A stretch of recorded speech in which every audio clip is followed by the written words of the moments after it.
Today's episode of Ghoulish is brought to you by an oval-priced coffin. Instead of using the rest of your money to help your surviving family continue living, why not spend the rest of your life savings on a coffin to bury a piece of meat? Hell yeah! Hello and welcome to a new episode of Ghoulish. I am Max Booth, host. And on today's program, I am talking to S.A. Cosby about funeral homes. Now, you should probably know who S.A. Cosby is. His novel, Blacktop Wasteland, kind of blew up the book community last year. Lots of great praise from folks like Stephen King. I mean, it was a best-selling novel. Chances are good that you have at least heard of Blacktop Wasteland. And S.A. Cosby's new novel, Razorblade Tears, comes out in July. So hell, that's next month. That's exciting. Cosby and I, we had this conversation like 2 months ago, something like that.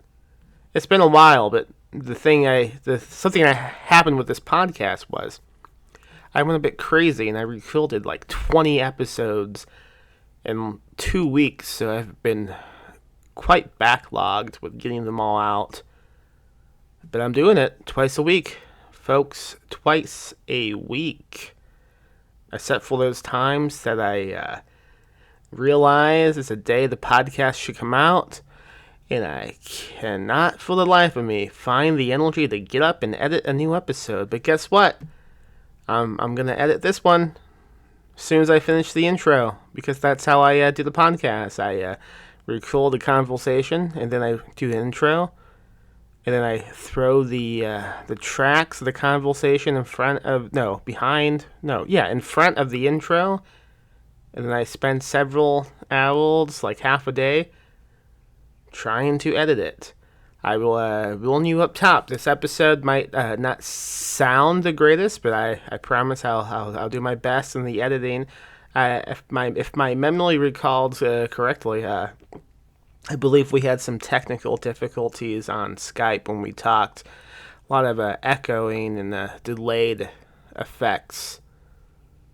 So, if you're listening to this intro and then you get to the episode and it sounds great, that's because I'm amazing at my job. But if you get to the episode and it doesn't sound too good, it's because I just didn't give a shit, I guess. I don't know. Time will tell. Right, baby? Oh, yeah. Oh, also, unrelated to the podcast, I have to tell you about some news concerning my movie, We Need to Do Something. As previous listeners know, we will be making the grand premiere of the movie at Tribeca Film Fest on June 15th, which is in like 2.5 weeks.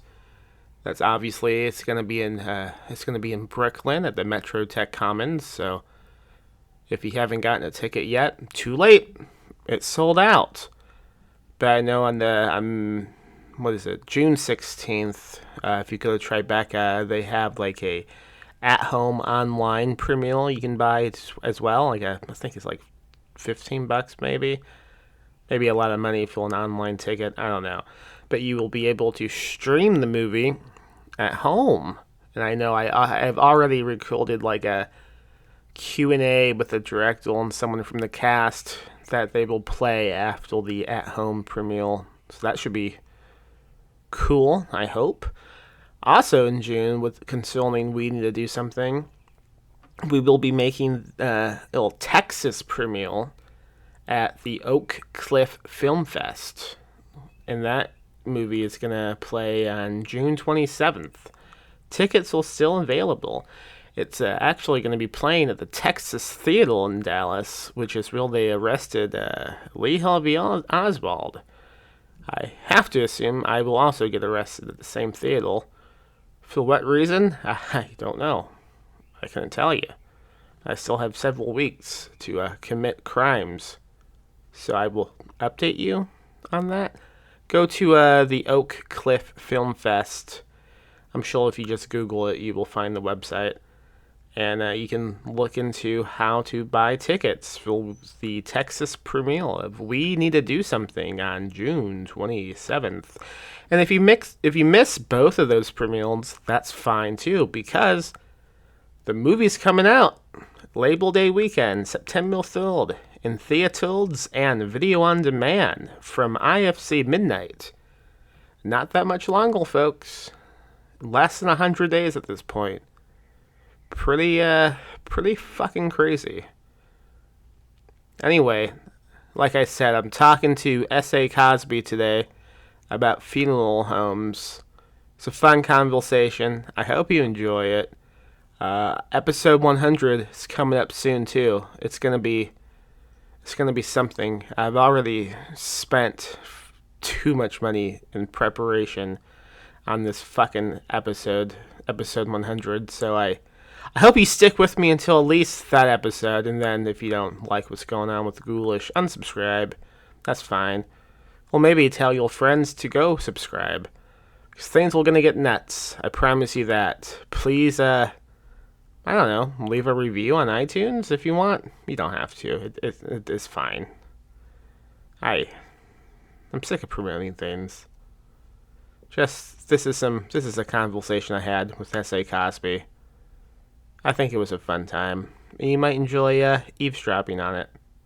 So, give it a shot. Alright? Cool.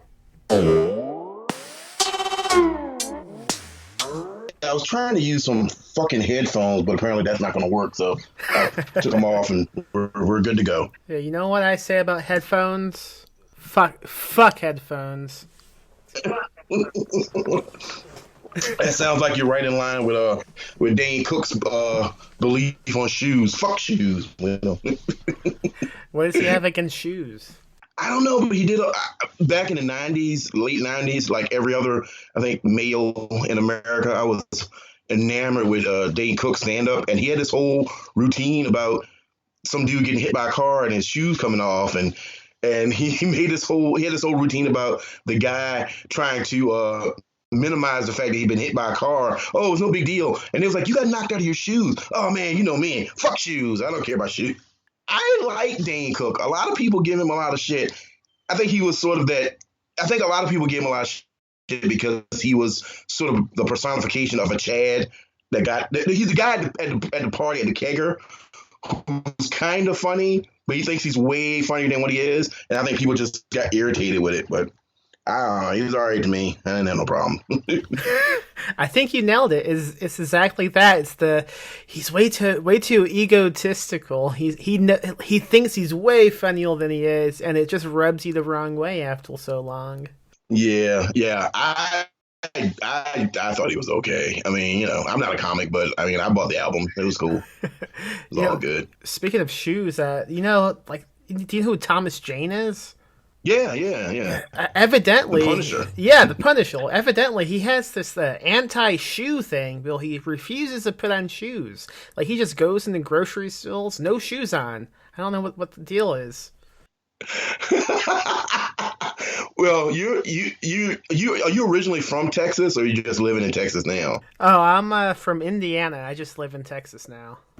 Oh, I was going to ask you because there used to be a wrestling family called Von Erichs, and one of their members was a guy. He's actually the only one still alive, Kevin Von Erich, and he wrestled without shoes.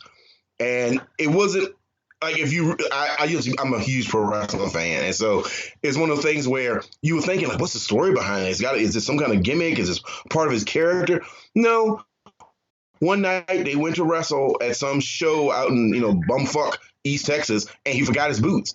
and he just wrestled without shoes, and he just became his signature, was his trademark, and it was like, wow, okay. And as a kid, you're like, man, he's so unique and so interesting. As an adult who's been in a more than one bar fight, he was like, I mean, I know wrestling's scripted, but damn, can't somebody stomp on his motherfucker's feet? Just like, that's it, fight over. You get a good pinky toe, that's it, you win. I mean, if you think about like the movie Die Hard, so much of that movie is spent with John McClane trying to like help his feet because he's lost his shoes and he keeps bleeding. He's like that, and I have an argument with people. The argument with people is, oh, is Die Hard a Christmas movie or is it not? I don't care. I don't give a fuck about that. Die Hard is the best action movie ever made. Simple because John McClane, in my mind, was the first character who actually went through shit. He ran out of bullets. He cut his feet. He was tired. His tank top went from white. By the end of the movie, it's black, smudged gray from crawling around in air tunnels. I mean, that's why I love Die Hard so much. And, I mean, of course, they're beating it into the ground now. But as a kid, it's like, yeah, this all makes sense to me. This is all realistic, reasonable. This is perfectly reasonable. I'm more behind this than I am Rambo. So Same. I love the original, like 3 Die Hard movies, and for reasons that you were saying, like he's an actual human being. He's a man who he fucks up and things go wrong. But like as the other sequels came out, he became less of an average Joe, and he became more of a superhero type of guy who could do no wrong. That's when it went bad, I think. Anyway, welcome to the Die Hard podcast. Yes, welcome where we deconstruct the character of John McClane, a guy who went from being afraid of heights to flying a Harrier jet. So,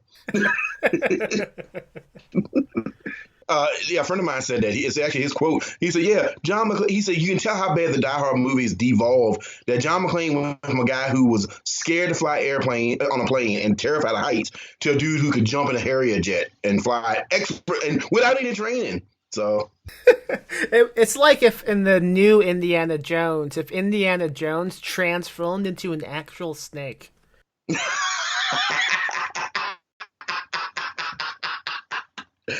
Exactly. It's not only do I'm not afraid of them anymore, I have become them.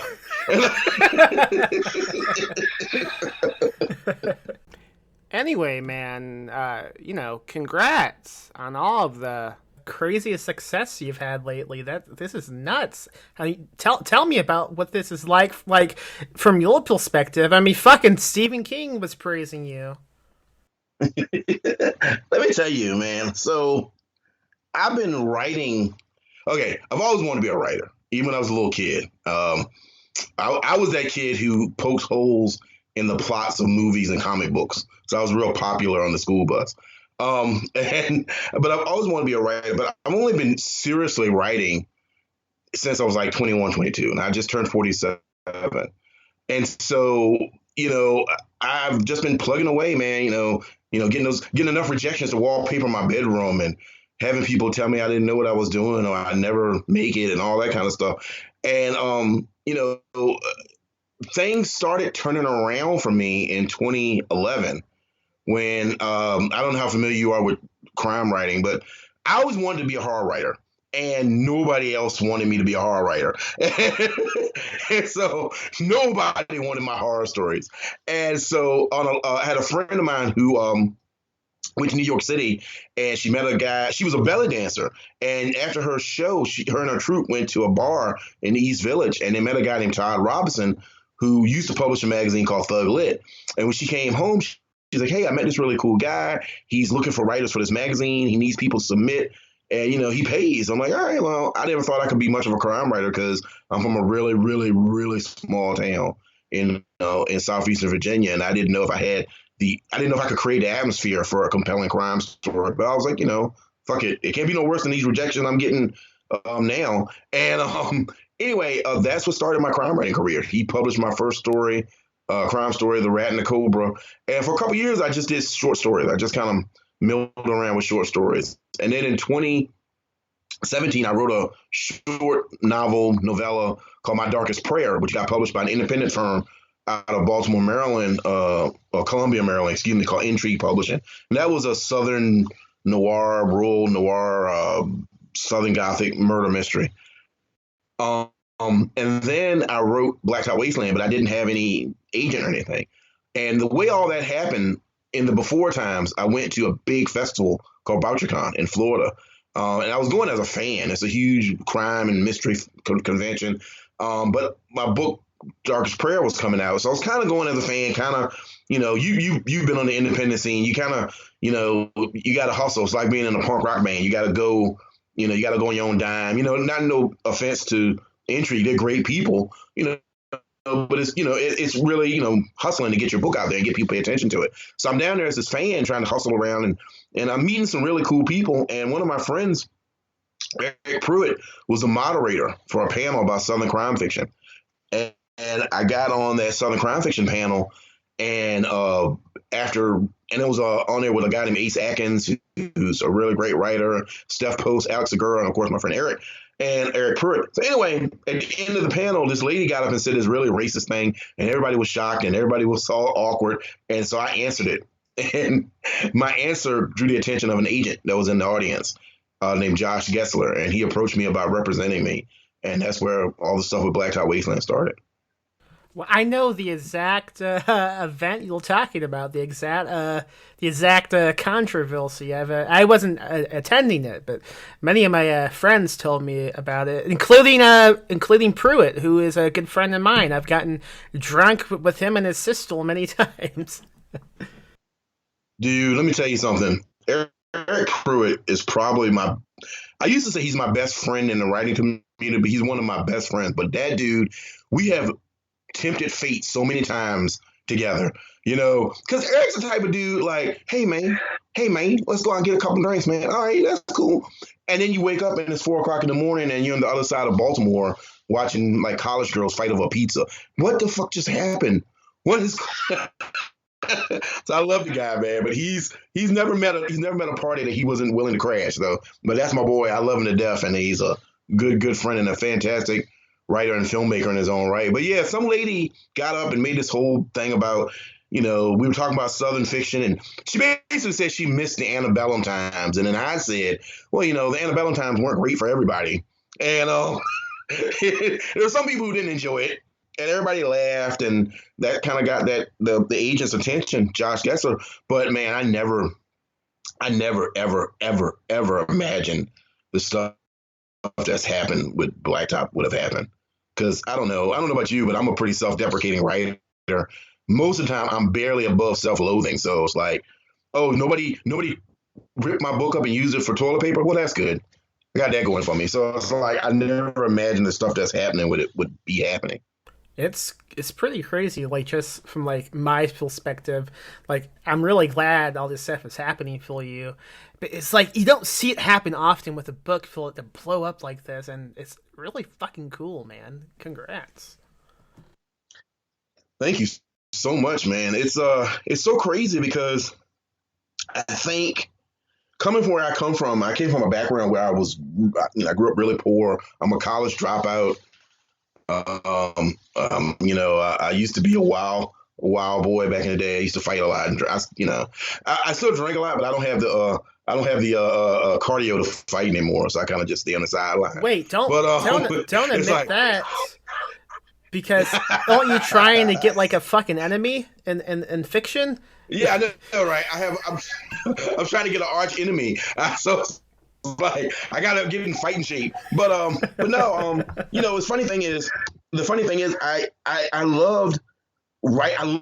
grew up reading books like Blacktop Wasteland. They're very much influenced by Southern fiction and rural fiction, but also just more traditional urban noir fiction. So there's a lot of Donald Westlake's Parker in Blacktop Wasteland. There's a lot of Easy Rawlins in Blacktop Wasteland. There's a lot of, hopefully, there's some Chandler-esque prose that I cribbed from him. There's a lot of Elmore Leonard motivation and character development. And so I'm not trying to compare myself to those writers, but I was influenced by them, and I tried to meld all that together and then also just add my own personal twist on it. And it's just incredible that people have accepted it and have connected with it. Even my ex girlfriends have sent me nice messages. So I'm blown away by all that. It's like I can't get my hoodie back, but at least you like the book. So Of all the famous dead rivals you just named, which one of them would you most want to fight? I would fight Chandler because Raymond Chandler because I think Raymond Chandler if you see pictures of and let's clarify that Walter Mosley's still alive, but if you see pictures of Elmer Leonard, yeah, he's very slim, but Elmer Leonard looks sneaky, like he's got a razor in his boot. He's got a shank. Yeah, that guy has slit many throats. Yeah. Elmer Leonard, Dutch knows where the bodies are buried. Where Raymond Chandler, I think I could probably backhand slap him, and I probably win the fight. And so I think I could take him on. I think I wouldn't want to fight. I would. When I grew up as a kid, I used to read a lot of like trashy Mike Hammer books. I never knew what Mickey Spillane looked like. I saw a picture of Mickey Spillane when I became an adult. That dude had a face like a chunk of granite, boy. That's a dude you don't want to meet in a dark alley. So. I don't think I would want to fight anybody. I can't fight, man. I'm a wuss. I'm flabby. When I was a kid, man, I'll tell you this is funny. This has nothing to do with writing, but since you brought up fighting, when I was a kid, I'm a pretty big dude now. I was always a big hoss of a kid. I like lifting weights. I lived in the country, so we chopped wood, and we had a lot of, we were farm boy strong, me and my brother. And I was a little cocky around 14 or 15. I had my share of schoolyard scraps. I had never lost. I was 6-0 in my mind. And there was this girl that I liked, and there was this other guy that liked her. For anonymity's sake, we'll call him Gareth. Let's call him Gareth. And so Gareth was one of those dudes who just came out the womb ripped. Like he probably had a six-pack when he was 6 months old.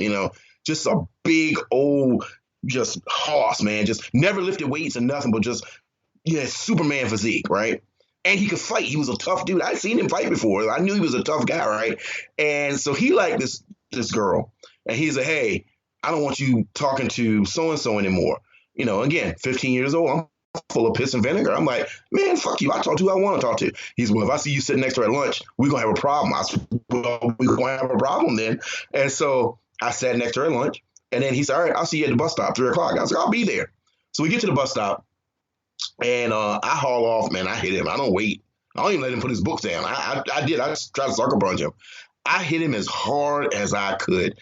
This motherfucker shook his head like a bull and was like, that's all you got? I was like, yeah, that's pretty much it right there. That's my entire repertoire. He proceeded to lay the ass whooping of a lifetime on me.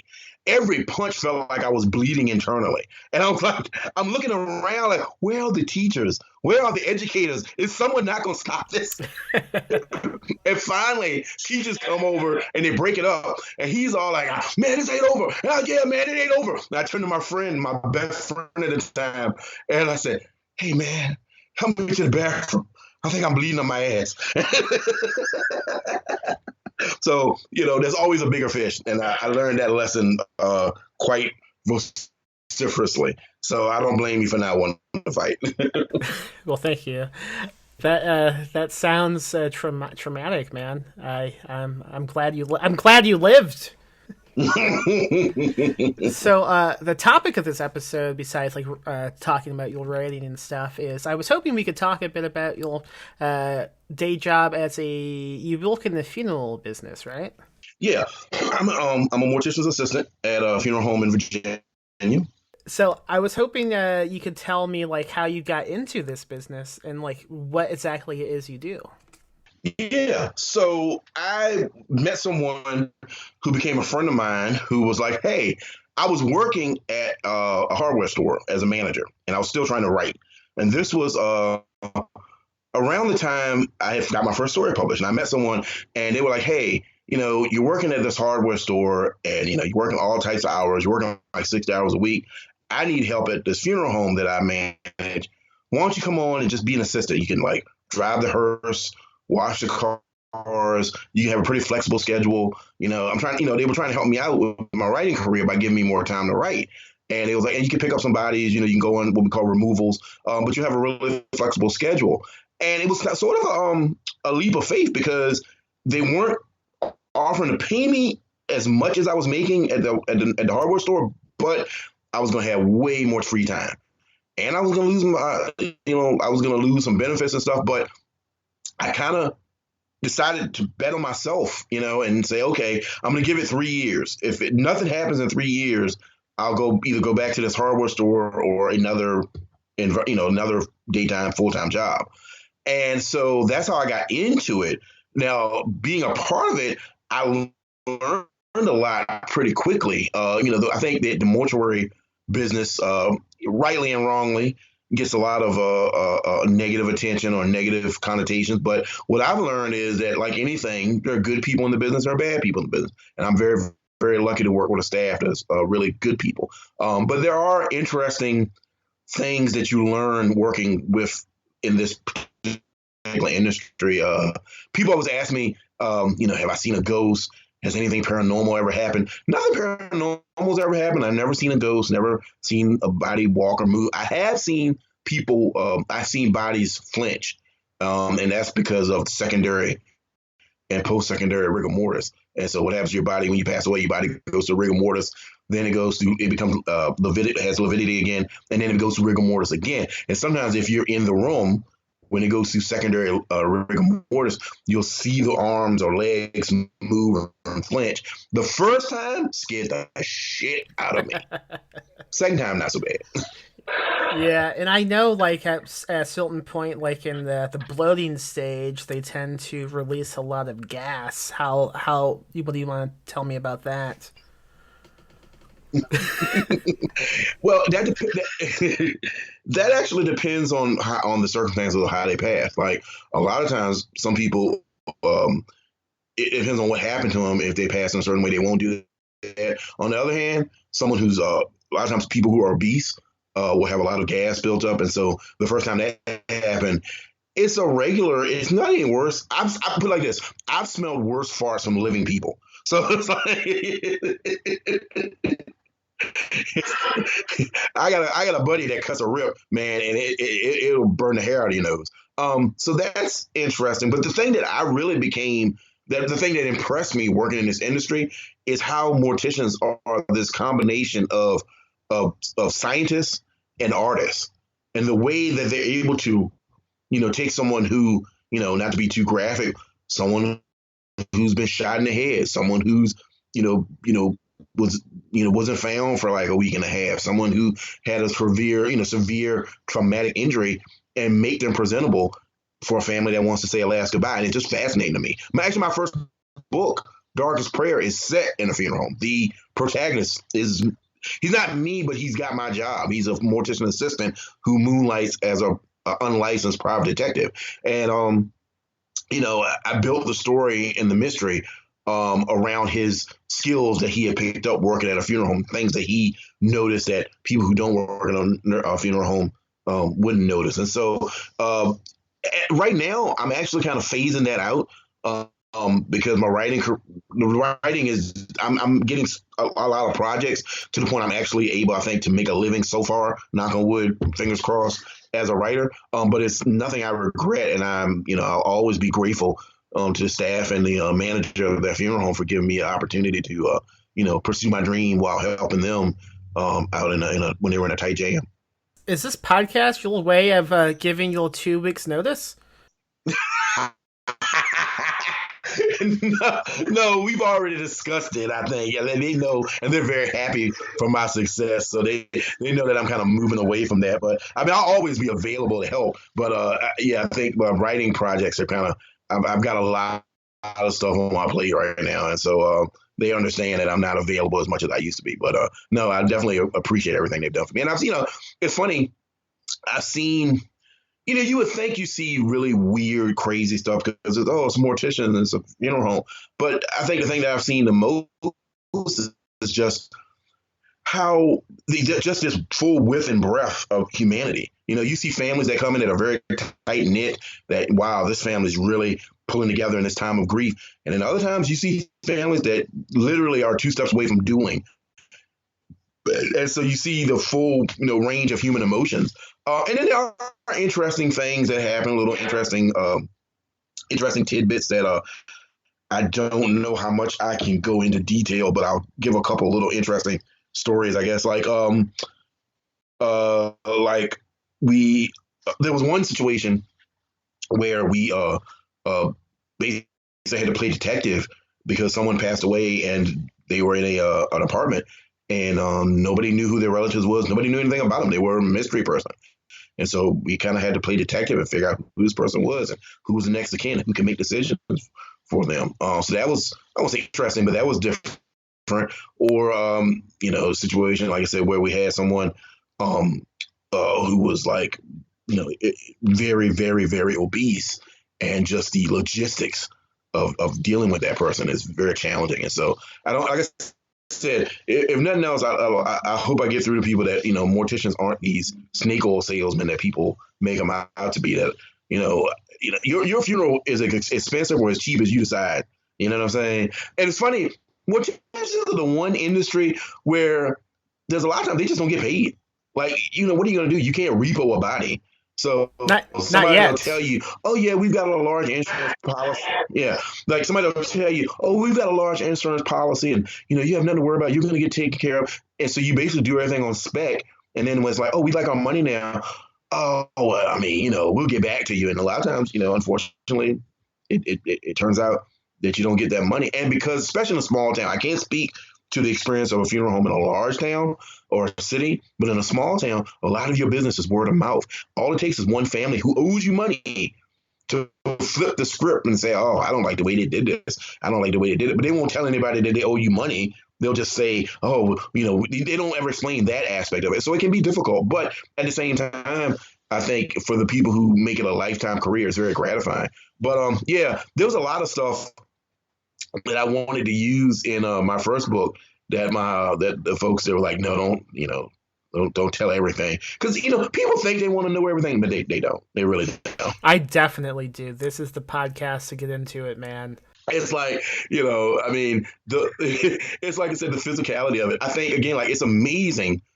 There have been cases where I was like, there's no way that we're going to be able to show this person. They're too far gone.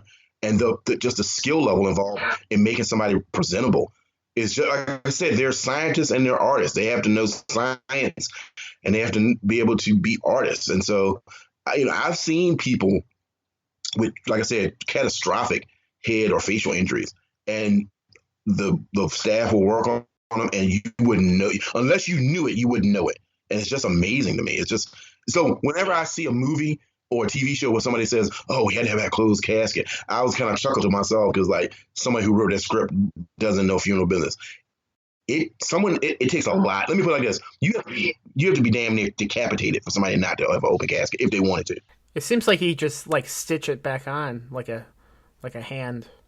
It's a lot to it, man. It's a lot of, like, there's certain, like, I don't want to put this. There's certain, like, structural chemicals that you can use, bonding chemicals. Of course, there's makeup involved and stuff like that. There's a lot of tricks of the trade that people use to make the person presentable. But what I've taken from it, more than just the science of it, as a writer, has been the inspiration. There's a story walking through that door every day. There's a story prompt every time someone comes through that door. And I don't mean that I'm taking people's actual lives and using them for writing purposes, but I'm inspired by some of the stories.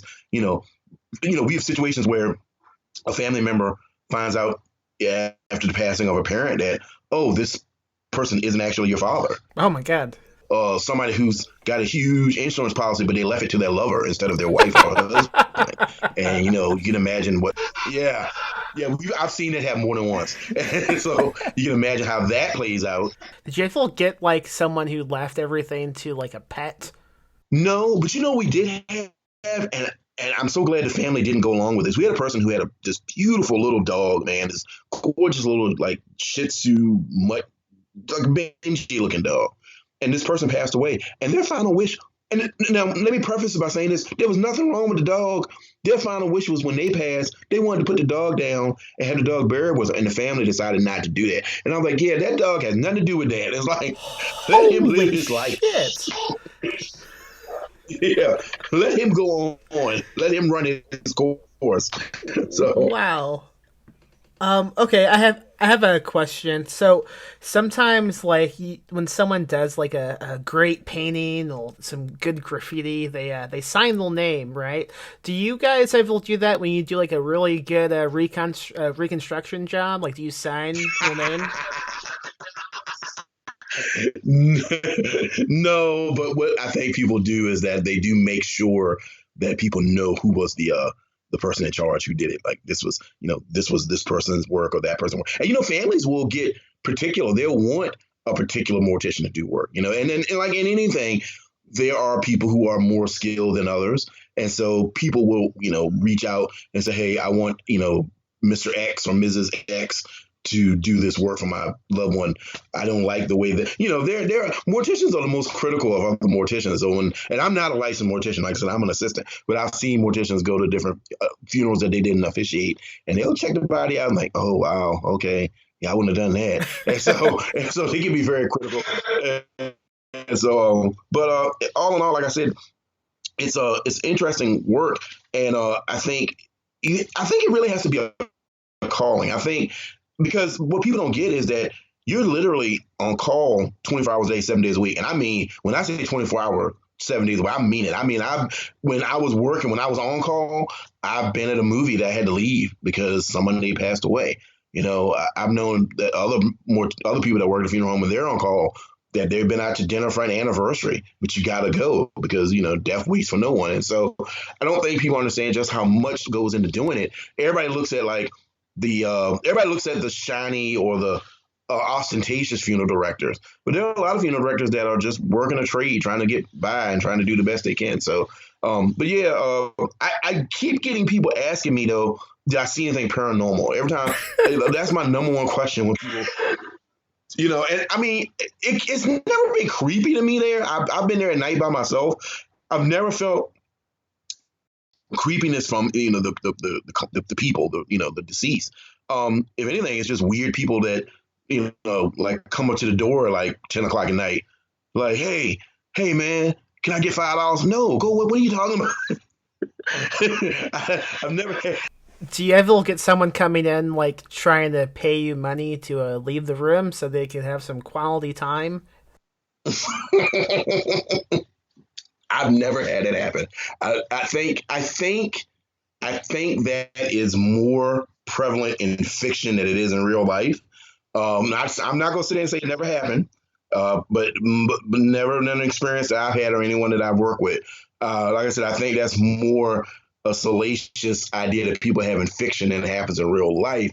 But unfortunately, there have been cases where funeral directors, I'm sure everybody remembers the case of there was a guy down in Georgia who ran a crematory, and he was also a funeral director. And something happened. He didn't have enough money to repair his crematory oven, so he just started throwing people out back. I mean, those are things that really give funeral directors a bad name, just like any other profession. No, I never had any quality. I will say this though: we did have a lady one time come in, and we had a man set up for a viewing or a wake or what have you, and he's kind of everybody's being professional. We're on well got suits on and stuff.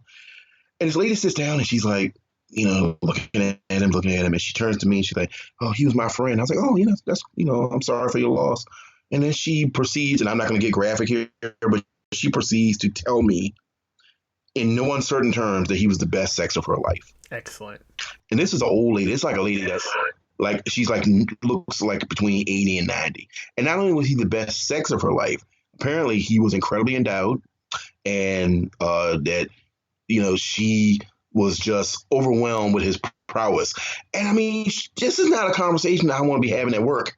It's like, and I mean, she went into graphic, excruciating detail to the point I was like, I made up an excuse. I actually picked my phone out of my pocket, like, oh, I got to take this call because I can't take no more of this guy. I'm going to throw up because you look like my grandma, and I don't want to think my grandma thirst trapping over this dead dude. So, So did you take a peek? How was the dick?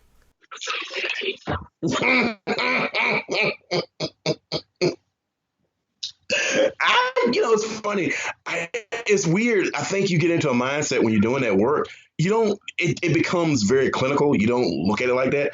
I'm sure, and I don't do a lot of that. That's mainly the directors. I kind of just help get the bodies on the slab. But I'm sure there are some directors who look and are a little bit intimidated.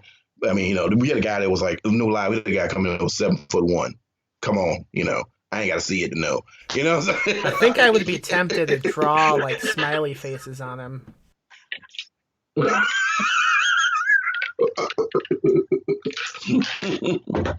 I tell you the funniest thing, man. Yeah. No, I was saying the funniest thing is how people in the neighborhood, once you tell somebody you work at a funeral home, they treat you differently. Like there's a lot of superstition. And I don't know if it's a Southern thing or a rural thing or it's just a human thing. But you tell people you work at a funeral home, either there are people who are no longer interested in being your friend, or there are people who are way too interested in being your friend. And am I the second one?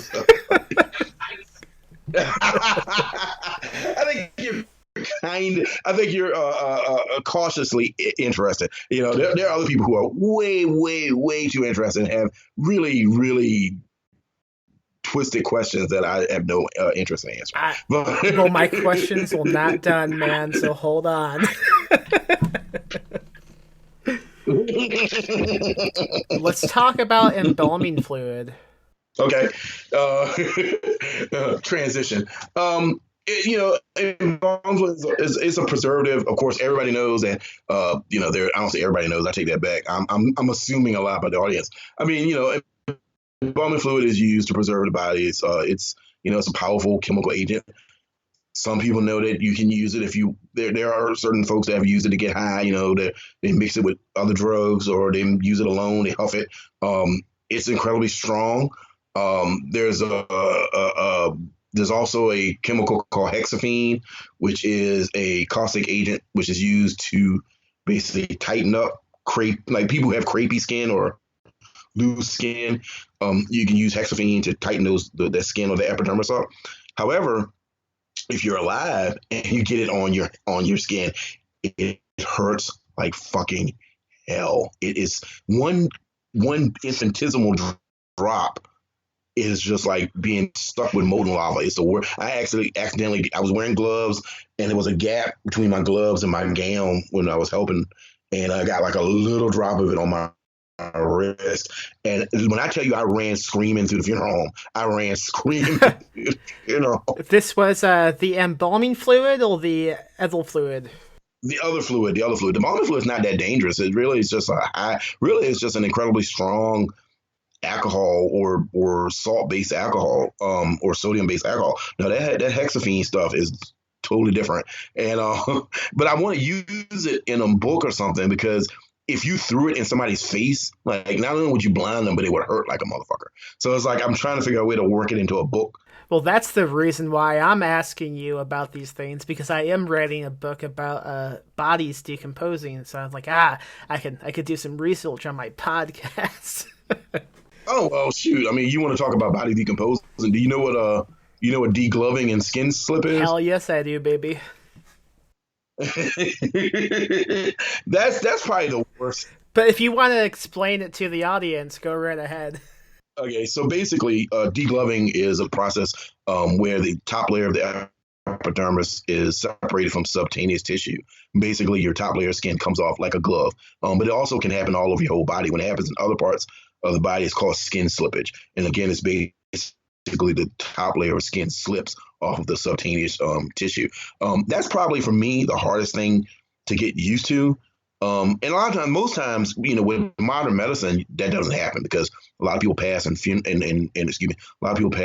hospitals or nursing homes. And so, they're not, people aren't missing for weeks at a time. It's, hours between somebody passing and somebody being taken to a funeral. But, if someone passes at home and they live alone and nobody sees them for a week, it's possible. And so that, I have a pretty strong constitution. I think that's the only thing that kind of gets on my nerves a little bit. It gets I don't say it on my nerves, but it gets it's difficult sometimes because it can be a little bit or it can be a lot. And depending on the severity of it, depends on how much work you have to do to repair it. But actually seeing it is it's a little unnerving, to say the least. And I've only seen it a few times. You could say it gets under your skin, huh? I was avoiding that. I was gonna say that, but I avoided it. But yeah, it is one of those things that is, for all the different things that I've seen, like I said, catastrophic injuries and stuff. That's the one thing that kind of, it's like that's the one thing that does kind of gets to me to a certain degree. But again, the staff I work with, they're incredibly professional and they're incredibly skilled, and they're folks that through, like I said, science and art, they make someone incredible, not only presentable but really lifelike. Some people, you look at them and you would think literally they're asleep, that they don't look deceased. But yeah, that's one of the things that is a hazard of working in the industry that is difficult sometimes to deal with on a personal level, because it's like, it's hard for your mind to wrap itself around that. You know what I mean? I would like to expand on this a little bit. And like, when you first began looking at this place, how long did it take you to even get used to being around dead bodies?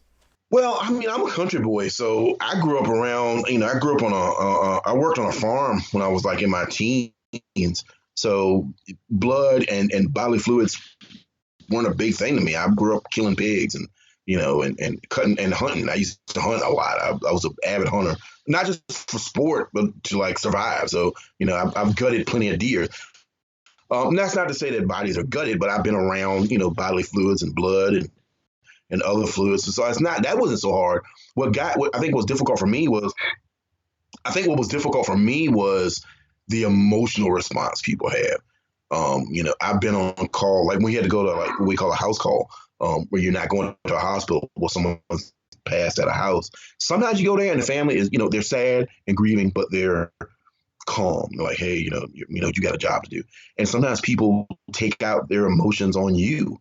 I went to pick up a body at a house one time, and the family, they were like, we're not ready for you to move the person yet. I'm like, okay, no problem. So, I wait, hour goes by, hour and a half goes by, going to 2 hours. And it's like, okay, I have to go to other calls. So I went back in and I said, hey, I didn't say, hey, I said, excuse me, are we ready to move the remains?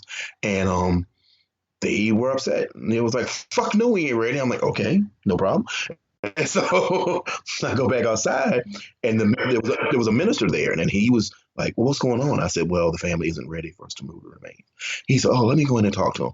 So he goes in, and, if anybody's listening who's very religious, trigger warning, because this is going to get rough.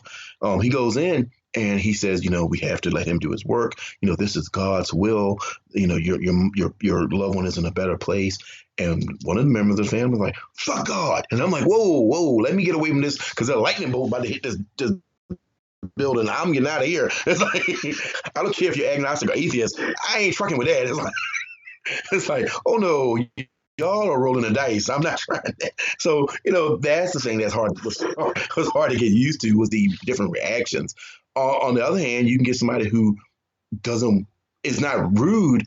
They just don't want you to take their loved one. And so I had a lady who she made one of them, she was like, do you want any tea or coffee? I was, no, ma'am, I'm just going to proceed with the removal. It's okay. Oh, I got to make you something. And so I learned, I picked up very quickly that, she just didn't want me to take this person away. And I understand that. And so that's the difficult. The physical body didn't bother me. I was there about a year before I had a case where we had a case, unfortunately, where someone had, like I said, been in the house alone for like 3 weeks. And, and they were in pretty bad shape. And that was the first time I was like, wow, okay, this is something I'm not used to. But again, even that, there are little tricks. I don't say tricks of trade. That makes it trivial. There are things you can do to mitigate the situation. Like, now I will say this. One thing the movie Silence of the Lambs got right. Yeah, you can put like a mentholated rub under your nose to help with, any odors and it helps. It doesn't help a lot, but it helps. Things like that. Things of that nature that help facilitate moving the bodies and stuff like that. And so that's all a part of the job. Again, it's not something I think people. I think demystifying it helps people because there's a lot of mystery. There's a really great YouTube channel called Ask a Mortician. A lady named Caitlin, who's a mortician in California. Yeah, Ask a Mortician. It's a YouTube channel where she goes through a lot of stuff about funeral work and mortuary science and how preparing bodies and she really trying to demystify the mortuary business. And if you ask me, I'll tell you something that's not scientific. That's I think something that people should know. That if you want to party, if you want to have a good time, go to a mortician's convention because they have national conventions and state conventions because they are licensed medical professionals. And in many states, they're under the Department of Health. And so they're professionals. Like I said, they're scientists and artists and they're people. And because they spend so much of their time having to be, professional and having to be somber and serious, when they get a chance to be around their colleagues, they cut loose, man. The first time I went to a mortician's festival or convention, I was expecting it to be like every other interaction I had with morticians, which was somber, serious, ultra professional, ultra quiet. No, indeedy. We got there. Of course, they were doing like their convention stuff, but then after dark, it's like they were like, "Oh, we'll see you up in the hospitality suite." And I turned to my friend. I was like, "What's the hospitality suite?" And she was like, "Oh, you'll see when you come up here." I'm like, "Okay." So you go up there, and the hospitality suite is this suite that's put on by the funeral suppliers, the funeral equipment suppliers, the people who sell hearses, the people who sell equipment, and it's a big party. And those people deserve it, man. It's a hard job. And so, hey, I'm never going to, as the kids say, I'm never going to yuck somebody's yum. That when you go in there, it's like a spread of all types of liquor you want, all types of food you want. People are having a good time. People are cutting loose and letting their hair down. And I was shocked, but I was pleasantly surprised because the people deserve it, man. It's a hard job. So, drink that Johnny Walker Red and, kick back and put your feet up for a little bit. Don't hurt nothing. Please tell me all of the alcohol will propped inside of a coffin filled with ice.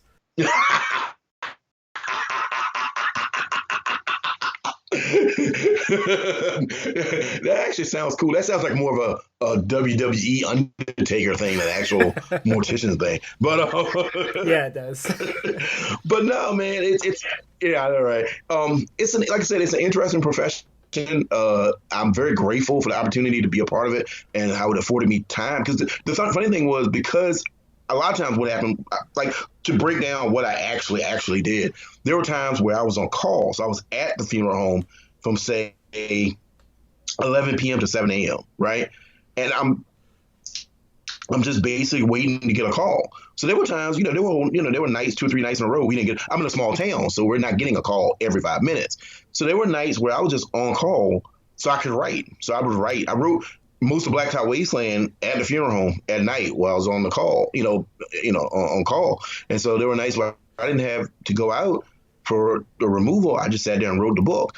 And, there were nights where I didn't have to go out. But it afforded me a much better and calmer situation to write my second book. When I wrote Darkest Prayer, even though I was helping out at the funeral home, but I wasn't working full time.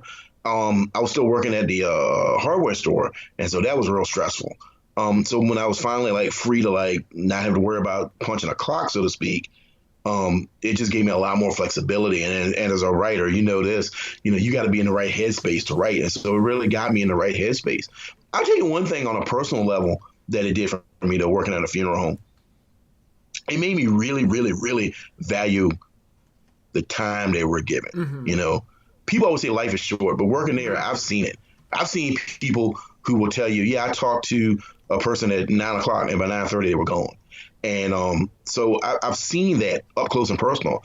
And so it has really inspired me not to waste time, not to regret a lot of things.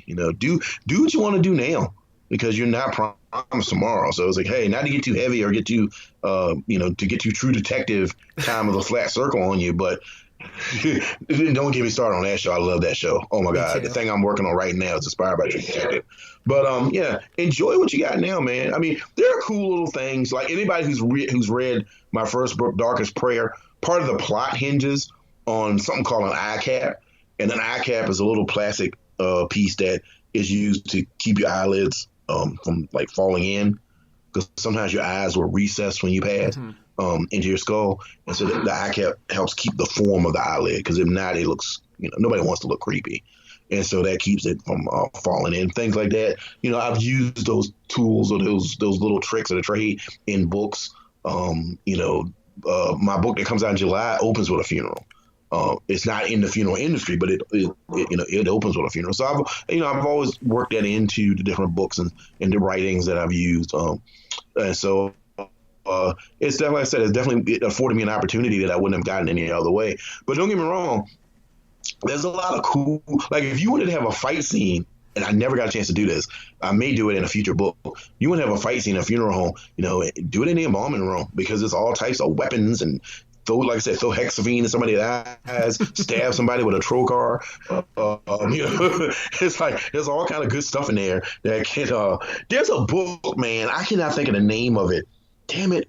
It's a book about a kid who his family owns a funeral home, but he realizes he has serial killer tendencies. Oh, yeah, it's called I Am Not a Serial Killer.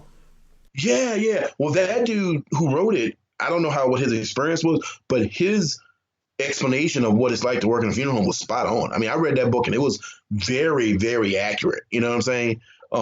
Everything, right down to having the exhaust fan, not just for the chemicals, but unfortunately, sometimes you have odors, that you got to get rid of from the body. And so, yeah, he did a really good job of really explaining what it's like to work in a small town funeral home day to day. What's the day-to-day stuff look like? But yeah, if I ever have a chance, I want to write a fight scene in an embalming room so somebody can get stabbed in the eye with a trocar, or it's like I'm shocked you haven't yet. Sharp scalpels and shit.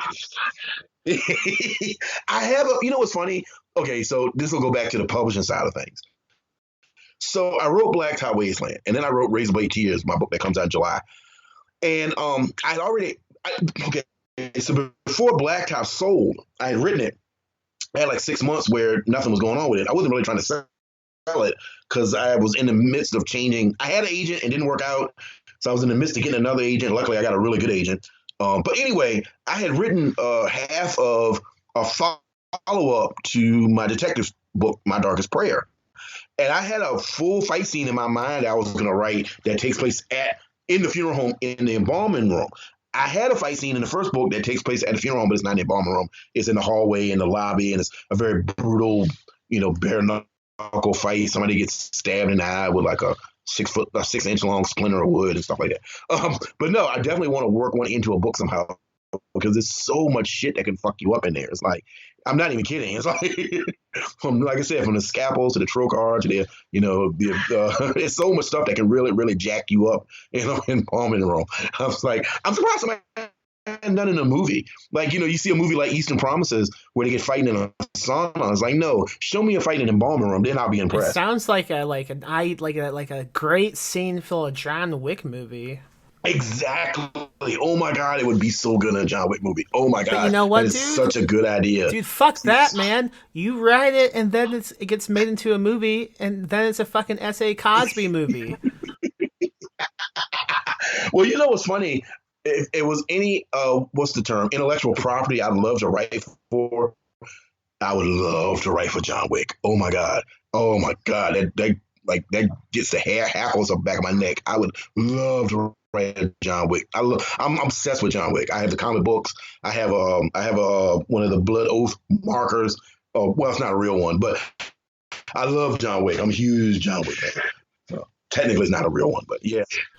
Before we go, though, let's talk a little bit about this new book before you leave. Tell the audience what it's about and when it comes out and how they can buy it.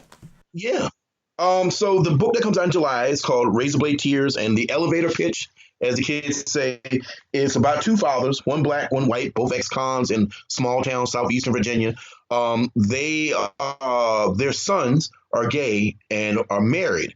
And not long after they're married, unfortunately, they're murdered. And so these two men of violence decide to investigate the crime because they don't feel like the police are giving it its due diligence. And so they're seeking revenge for their sons, but also seeking redemption for themselves because neither one of them accepted their son's sexuality and accepted their son's the fact that their sons who they were, and they were very homophobic and prejudiced.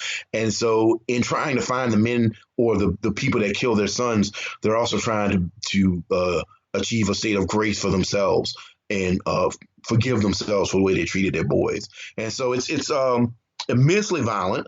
It's incredibly violent, actually, but it's also about grief and about loss and about growth and about acceptance finally. But somebody told me one time my staple is people getting hit in the face with tools. So there's a lot of people getting hit in the head with shovels, and there's a machete that comes into play. There's pocket knives, we call them jackknives down here. Jackknives are used. There's people getting shot in the face with shotguns and 45s and baseball bat full of nails. So there's a lot of violence. So if, as Eminem said, do you like violence? Then kids, I got something for you. But on the other hand, it's really a story about acceptance, about not judging people, and ultimately realizing that, love is love, man. It don't matter who you love as long as they love you right. And so that's essentially where the story comes from. I wrote it. I was inspired to write it. A close friend of mine, who I went to school with, I went to kindergarten with, came out a few years ago and was not accepted by his family. And it really bugged me. It really pissed me off, to be honest. And so I wanted to write a book that kind of reflected that. And hopefully people will dig in and get into it. Hell yeah, man. The best books are written by being just succumbed by rage. So that sounds great. Oh, yeah. I was overcome by rage. I was so mad because it's like, and what happened was after it didn't go well, he talked to me on the phone. We were talking. He was like, maybe I shouldn't have said anything. Maybe I should just kept it myself. I was like, man, fuck that. You are 42 years old. Be who you want to be.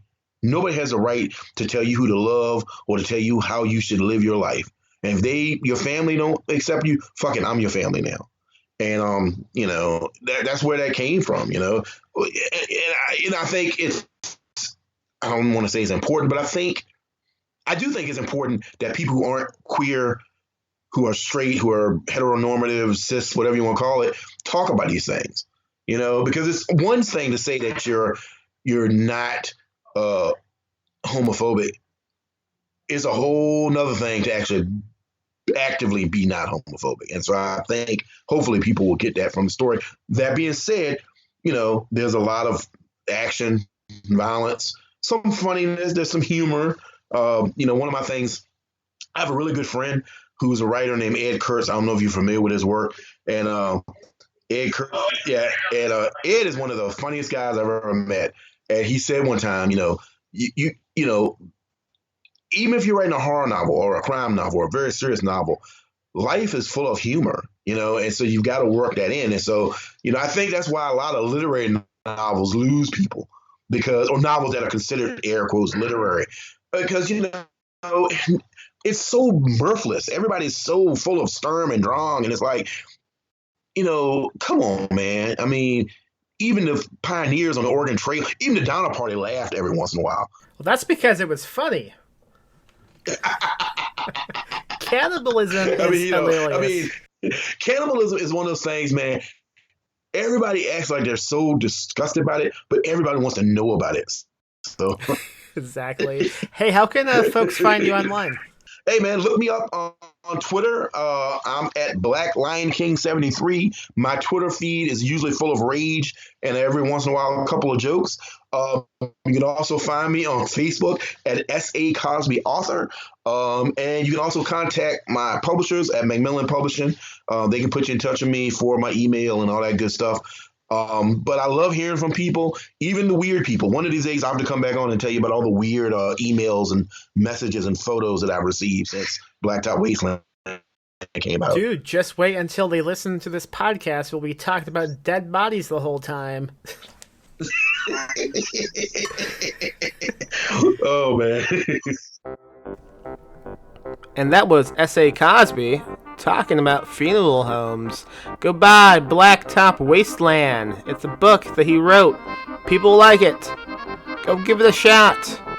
And also go on over to perpetualpublishing.com and buy some books that we have published. And go on to patreon.com/ PMM Publishing.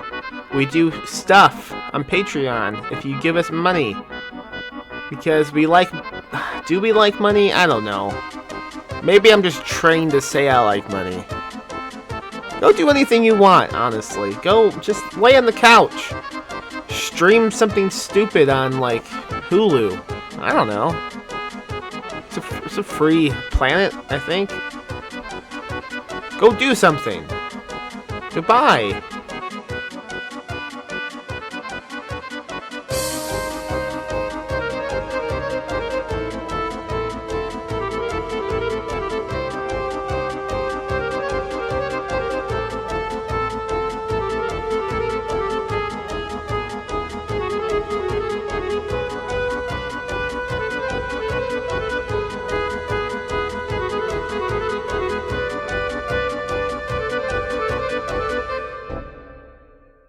Live spooky, die spooky.